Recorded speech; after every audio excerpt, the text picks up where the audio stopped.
Hello दोस्तों, स्वागत है आपका इन्फो स्टोर हाउस में। तो राधे राधे आप सभी को। कैसे हैं आप सब? Hope you all are absolutely great. और यहाँ पे हमारे बालक कर रहे हैं ड्राइंग, और ड्राइंग में मुझे नहीं पता था कि इसकी कलरिंग इतनी अच्छी है कि ये इतना अच्छा कर लेता है। लेकिन इस चीज़ में इसका मन इसलिए ज़्यादा था क्योंकि उसमें आपने देखा होगा एलियन बने हुए हैं, स्पेस बना हुआ है, सैटेलाइट्स बनी हुई हैं। तो ये सब चीज़ें जहाँ जहाँ होती हैं ना, वहाँ वहाँ हमारे बालक का इंटरेस्ट अपने आप आ जाता है। यहाँ पे मैंने उसको एक बुक दी थी जो कि एक स्टूडेंट की थी 5th क्लास के, जो कि मैं देखना चाहती थी क्या ये 5th क्लास की मैथ सॉल्व कर पाएगा। और मैथमेटिक्स में उसको दिए थे रोमन नंबर्स 100 तक इसको पहले से आते थे। बीच में भूल जाता है, ऐसा नहीं है, लेकिन याद दिला दो तो फिर चीज़ें सब कुछ याद आ जाती हैं। टेक्निक होती है रोमन नंबर्स की, अगर वो टेक्निक पता चल जाए कि कहाँ पे क्या लगाना होता है और क्यों लगाना होता है, तो फिर बच्चा कितने भी नंबर्स कर सकता है। तो बस इसके साथ भी ऐसे ही था, इसको भी टेक्निक पता चल गई और उसके अकॉर्डिंग इसने रोमन नंबर्स कर लिए, जो कि मुझे लगा नहीं था कि ये 5th क्लास के अटेम्प्ट कर पाएगा, क्योंकि 3 डिजिट्स और 4 डिजिट्स के भी थे। तो बट इसने अटेम्प्ट कर लिए थे। हाँ, 4 डिजिट वाले इसकी अटका था, तो वहाँ पे मैंने उसका हेल्प किया था, लेकिन इसने मैक्सिमम कर लिए थे। बल्कि अगर ट्यूशन में भी मेरे 3rd, 4th या 5th के स्टूडेंट्स ऐसे होते हैं जो मैथमेटिक्स में अटकते हैं या फिर उनका होमवर्क कंप्लीट नहीं हो रहा होता, तो मैं जब बहुत बिज़ी होती हूँ, मैं हमेशा कनिष्क को बोलती हूँ कि कनिष्क आप हेल्प कर दो। और यहाँ पे आ गई है प्लूटो, आ गया है। एक्चुअली ये मेल है तो प्लूटो नाम रखा था। कनिष्क ने ही इसका नाम, मैंने फ्रूडो रखा था, लेकिन कनिष्क ने बोला नहीं, इसका नाम प्लूटो रखेंगे। मैं कनिष्क को सरप्राइज़ देने के लिए संडे को इसको लेकर आई थी। मैंने सोचा था कि 2-3 दिन हम रख के देखते हैं कि अगर मेरे को कंफर्टेबल लगा हर तरह से, अगर ये भी एडजस्ट हो गया तो हम इसको रख लेंगे। लेकिन ऐसा हुआ नहीं। मस्ती इसने बहुत करी, ये खुश था, यहाँ पे बहुत मज़े आ रहे थे इसको। लेकिन इसके भाई बहनों की वजह से ये उदास था कि वो यहाँ पे नहीं थे, वो मम्मी के घर थे, इसके भाई बहन, इसकी मम्मी। तो इसको ये लग रहा था शायद कुछ देर तो ये खेला, लेकिन बाद में ही उनको शायद मिस कर रहा था, चुपचाप एक कोने में जाके बैठ गया। मुझे ये बहुत उदास दिखा। तो ये सब चीज़ें देख के ना, फिर हम सिर्फ 1 दिन के लिए लाए थे और रात को वापस छोड़ के आए थे, जबकि प्लान ये था हम 2-3 दिन देखते हैं, अगर ये आराम से अपने आप को एडजस्ट कर गया तो फिर हम इसको रख लेंगे। फिर दूसरी चीज़ ये भी हो रही थी कि मंदिर वाले रूम में जा रहा था बार बार, और मुझे ये था कि अगर ऊपर कान्हा जी के वहाँ पे टेबल पे चढ़ गया और फिर वहाँ सामान गिरा दिया तो वो सब चीज़ें बड़ा मिसमैनेज हो जाएगा। तो सब चीज़ें, हर क्राइटेरिया देख के कि कहीं ये भाग ना जाए, निकल ना जाए, तो ये सब देख के हम इसको वापस देकर आए रात को।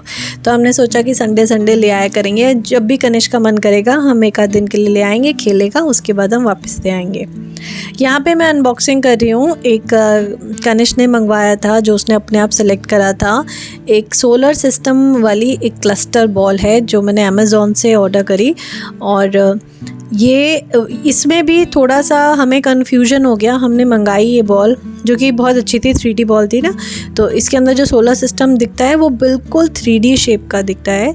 ये अराउंड 399 की थी अमेज़ॉन पे।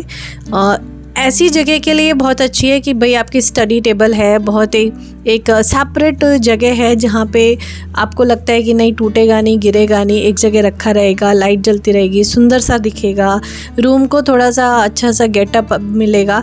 तो उस पर्पस से तो ये बहुत अच्छी है।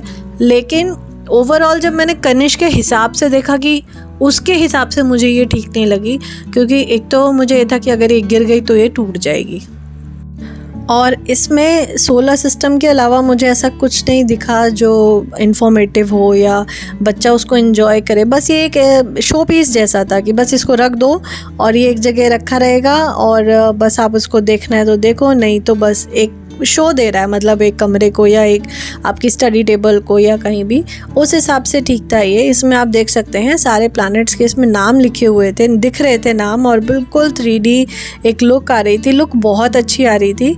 और मैं आपको दिखाऊंगी जहाँ पे ये जल रहा था ना, मतलब जहाँ पे इसको हमने लगाया, तो ऊपर छत पे भी पिक्चर्स बन रहे थे, मतलब उसकी शेड बन रही थी, पिक्चर्स नहीं, ऐसे शेड बन रही थी ऊपर भी।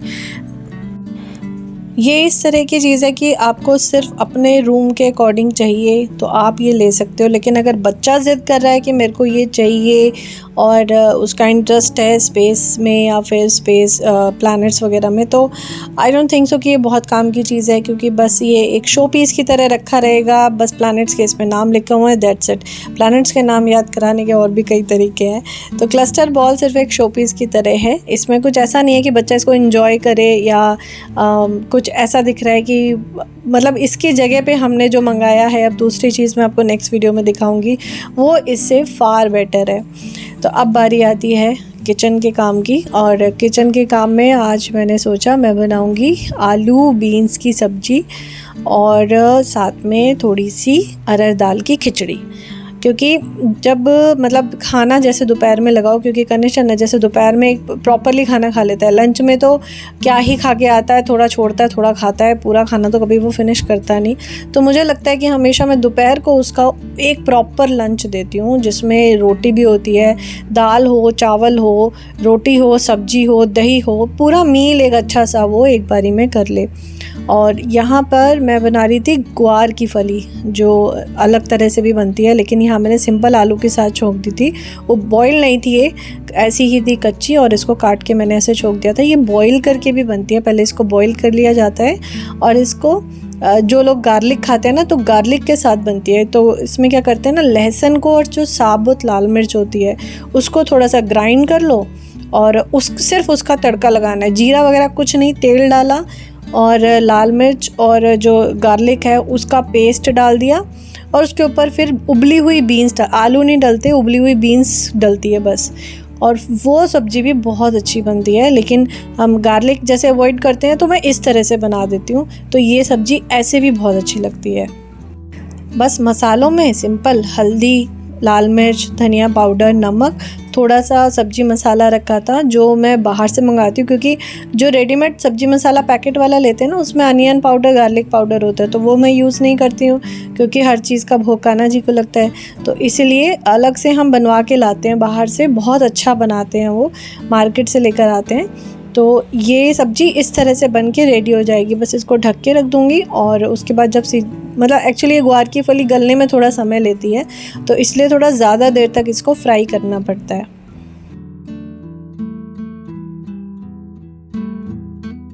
अब एक तरफ खिचड़ी के लिए भी ऑयल गरम हो गया है, जिसमें मैंने साबुत मसाले डाल दिए हैं। जो भी डालने हैं अपनी पसंद से आप सब कुछ डाल सकते हो।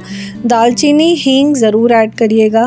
बाकी जीरा, तेज़पत्ता, साबुत लाल मिर्च है, लौंग है, काली मिर्च है, ये सब चीज़ें हम डाल सकते हैं। और उसके अब बड़ी इलायची हो तो बड़ी इलायची आप थोड़ा सा डाल दीजिए, उससे भी बहुत अच्छा फ्लेवर आता है। बस ये सब डालना है, और उसके बाद हमें डाल देना है अपना अरहर दाल और चावल।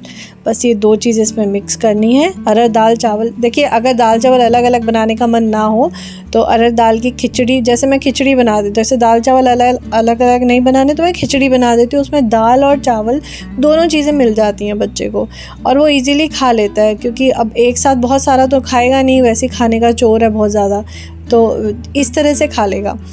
अब यहाँ पे बस नमक ऐड करना है, उसके बाद जितना पानी चाहिए उतना पानी, और बंद करके रख दिया।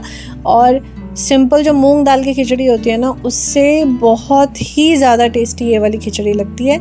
आप एक बार ज़रूर बना के देखिएगा। सिर्फ साबुत मसालों के साथ आप खिचड़ी बनाइए, बहुत अच्छी लगती है, बहुत स्वादिष्ट होती है। और चाहे आप दही के साथ खाइए, अचार, पापड़, जिसके भी साथ खाना है, ये नॉर्मल वैसे ही अच्छे लगते हैं। बस आप देसी घी डालो और खाना शुरू कर दो, ये वैसे ही अच्छी लगती है। अब एक तरफ मैं आटा लगा लूँगी, और आटे के लिए मैंने गेहूं का आटा है, उसमें ऐड करा है बाजरा, रागी और मक्की का एक एक चम्मच, क्योंकि मिक्स आटा ही हम खाते हैं, हम नॉर्मल नहीं खाते। अभी तक मैं जैसे बाहर से जो आटा होता है फॉर्च्यून का, वो मंगाया था। अब की बार मैंने फ़र्स्ट टाइम कंट्री डिलाइट से आटा मंगाया था, और ये आटा बिल्कुल ऐसा था जैसा हम गेहूं चक्की पे लेके जाते हैं और पिसवा के लाते हैं। ये बिल्कुल ऐसा ही आटा था, बहुत ही अच्छी फ़ाइन क्वालिटी। और आटा जैसे ही आप खोलोगे ना आपको पता लग जाएगा ये चक्की का आटा है, उसकी एक खुशबू अलग होती है, उसकी रोटी का टेस्ट बिल्कुल अलग होता है। तो बिल्कुल ऐसा ही आटा था, आटा बहुत अच्छा था। ये बिल्कुल लग ही नहीं रहा था कि जैसे हम फॉर्च्यून या किसी चीज़ का लाते हैं तो उसमें पता लगता है कि इसमें मैदा है, मतलब बहुत वाइट होता है। इतना वाइट आटा होता नहीं है जितना हम उस पैकेट से निकालते थे, लेकिन ये आटा बहुत अच्छा। और इसको भी हम थोड़ा सा दूसरी चीज़ों से मिक्स कर लेते हैं, रागी, ज्वार, ज़्यादा नहीं, एक चम्मच, क्योंकि गर्मियाँ हैं, इतनी गर्म चीज़ें सब होती हैं, और तो एक चम्मच मिक्स कर लेते हैं तो रोटी बहुत अच्छी बनती है। स्वाद बहुत डिफरेंट होता है और टेक्सचर भी अलग होता है। टेक्सचर देखिए बिल्कुल सफ़ेद तो नहीं दिखेगा रोटी का, थोड़ा सा अलग दिखता है, लेकिन खाने में बहुत ही न्यूट्रिशियस होती है, न्यूट्रिशियस वैल्यू बढ़ जाती है उसकी। तो एक तरफ हमारी रोटी भी बन के तैयार हो चुकी है, कान्हा जी को भोग में लगा चुकी थी, और ये गणेश और मेरी थाली अब रेडी हो रही है, क्योंकि अब वो स्कूल से आता है, उसके बाद जस्ट हम खाना खाते हैं, उसके बाद आ जाते हैं बच्चे पढ़ने के लिए तुरंत 2:30, और वहाँ से क्लासेस स्टार्ट हो जाती हैं। तो अब लगा लेती हूँ प्लेट में सबसे पहले दही, और अभी दूध जो मंगा रहे हैं कंट्री डिलाइट का, उसका जो दही बना रहे हैं, दही बहुत अच्छा बन रहा है, बहुत थिक और बहुत ही स्वादिष्ट दही इसका तैयार हो रहा है। तो कनिष्क को मैं क्या करती हूँ, दोपहर में इसको 1 कटोरी दही दे देती हूँ। देखिए दही में भी दूध से ज़्यादा कैल्शियम होता है, तो अगर बच्चा दही खाता है दैट्स वंडरफुल। दही ज़रूर खाइए, और गर्मियों में तो वैसे भी ज़रूर खाइए, लेकिन वो गर्मियों सर्दियों वो दही खाता ही खाता है। तो उसको मैं दही अलग से दे देती हूँ 1 कटोरी, तो एटलीस्ट, क्योंकि वो दूध कम पीना पसंद करता है, दूध तो बस कैसे कैसे पिलाना पड़ता है उसको, लेकिन दही आराम से खा लेता है। तो यहाँ पे उसका एक कंप्लीट मील जो है, एक थाली उसकी तैयार हो जाती है, मेरे लिए भी और कनिष्क के लिए भी। अब 2 थाली लगेगी, और उसके बाद हम करेंगे लंच। एज़ यूजुअल लंच के बाद स्टूडेंट्स, और उसके बाद पढ़ाई स्टार्ट। तो यहाँ पे मैंने थोड़ी सी क्लिपिंग ली थी इंस्टीट्यूट की। अब कोई डिसीजन लेना ही पड़ेगा, क्योंकि मेरा इंस्टीट्यूट के साथ घर के ट्यूशन्स का टाइमिंग बहुत क्लैश हो रहा है। तो अब हमने सोचा कि कोई ना कोई डिसीजन लें, क्योंकि जब तक मैं अपने घर के ट्यूशन से फ्री होती हूँ तो उतने टाइमिंग में, मतलब जो लेट का टाइमिंग है 6:30 से बाद का, उतने समय के लिए स्टूडेंट्स जो हैं वो जल्दी से वहाँ पे नहीं आ पा रहे हैं, क्योंकि उनको वो चाहते हैं कि 5 बजे के आसपास का टाइम हो, जो कि मैं नहीं दे पा रही हूँ। तो इसलिए अब हमें लग रहा है कि अभी, हालांकि बहुत टाइम यहाँ पे नहीं हुआ है, 4-5 महीने हुए हैं, लेकिन इस 5 महीनों में लग रहा है अभी ट्यूशन हमें इंस्टीट्यूट वहाँ से घर के आसपास ही कहीं शिफ्ट करना पड़ेगा, क्योंकि ये उम्मीद नहीं थी कि टाइम का क्लैश इतना ज़्यादा होगा। उसके बहुत सारे रीज़न्स हैं कि देखिए जब हम मार्केट में निकलते हैं ना तो एक्सपीरियंस हमें होता नहीं है, पहला एक्सपीरियंस होता है, तो फर्स्ट टाइम हम निकल रहे हैं, और ऐसे ही एक्सपीरियंसेस से हमें आइडियाज़ पता लगते हैं कि हमें किस तरह से स्टेप लेना चाहिए, आगे क्या करना चाहिए, जो प्रीवियस गलतियाँ हुई हैं वो रिपीट ना हो, उसके लिए किन किन बातों का हमें ध्यान रखना है। तो ये सारी चीज़ें सोच के अब हमें एक डिसीजन लेना पड़ेगा कि हमें कहीं आसपास देखना पड़ेगा, क्योंकि टाइमिंग्स मेरे बहुत ज़्यादा गड़बड़ हो रहे हैं। तो ये थी आज की वीडियो। आई होप आपको अच्छी लगी होगी, पसंद आए तो लाइक, शेयर एंड सब्सक्राइब ज़रूर करना।